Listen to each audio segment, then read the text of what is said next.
La gestion des remises de fin d'année ou remises arrière.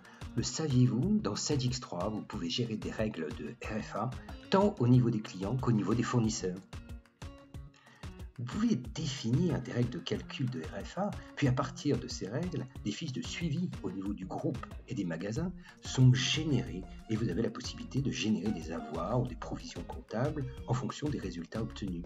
Les remises peuvent être définies au niveau du groupement ou au niveau de chaque magasin. Les remises sont définies par gamme de produits, elles sont établies à partir de statistiques de vente, de règles et de conditions d'attribution, avec des seuils de déclenchement paramétrables basés par exemple sur le chiffre d'affaires ou sur un taux de progression du chiffre d'affaires ou des quantités vendues, et de barèmes permettant de définir le taux de remise en fonction des seuils atteints. Une règle est définie pour une période et pour un réseau. Le réseau définit un regroupement de clients filtrés sur un ensemble de critères que vous définissez. Il existe plusieurs modes de calcul. Par exemple, le montant de la remise peut être déterminé en fonction du résultat cumulé au niveau du groupement, avec un avoir généré au niveau du groupement ou de chaque magasin. La remise obtenue peut aussi être déterminée en fonction de la performance individuelle de chaque magasin. Pour chaque règle de RFA, on peut définir jusqu'à 10 types de remises. Pour chacune d'elles, on va établir une base de calcul, des critères de filtre, des lignes de facture à prendre en compte et un barème dépendant de la base de calcul choisie.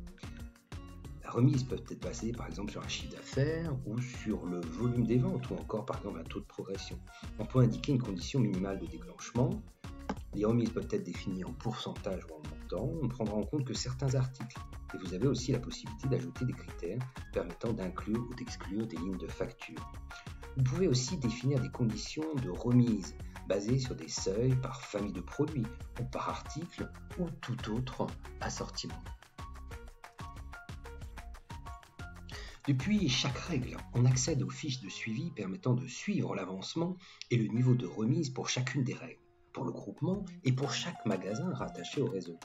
Pour chaque type de remise, on dispose du résultat du dernier calcul effectué, la date de calcul, les chiffres d'affaires et volumes N et N-1, avec la progression associée, et le nombre de seuils pour lesquels les objectifs de seuil sont atteints, etc. Et les informations concernant la remise prévue. En pourcentage et en montant, vous pouvez lancer le calcul à la demande et éditer un état de situation avec le détail.